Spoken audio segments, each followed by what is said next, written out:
পীরগঞ্জের এই কাশফুলের রাজ্যটা কোথায় সেইটা জানার আগে যারা এখনো এই আঞ্চলিক ভাষী পেজ খান ফলো করেন নাই তারা এখনই ফলো করে দাও, আর যারা ইউটিউব চ্যানেল থেকে দেখতে লাগছেন চ্যানেলটা সাবস্ক্রাইব করে দাও।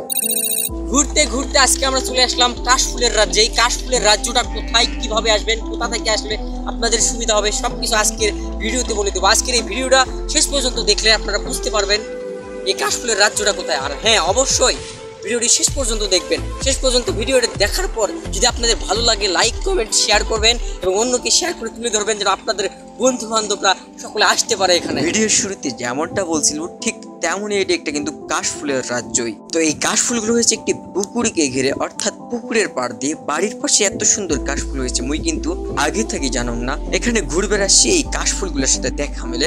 মুই কিন্তু ঠিক করছিল কাশফুলের সাথে ছবি তুলবার জন্য কাজদহ ব্রিজের ওই পাশে ভোটার পাড়া করতো নদী চড়ে যায়। যাই হোক, কোনো কারণবশত এটি কোনো আসি কাশফুলের দেখা মেলে। কাশফুলগুলো কিন্তু এত সুন্দরভাবে ফুটছে যা তোমরা কিন্তু দেখে মুগ্ধ হয়ে যায় ম্যান। যাই হোক, এখন লোকেশনটা দিয়ে দাও। এইটা হল ৬ নম্বর টুকুরিয়া ইউনিয়নের জয়ন্তীপুর ঘাটে যে নতুন ব্রিজ খান হচ্ছে তার পূর্ব সাইডে।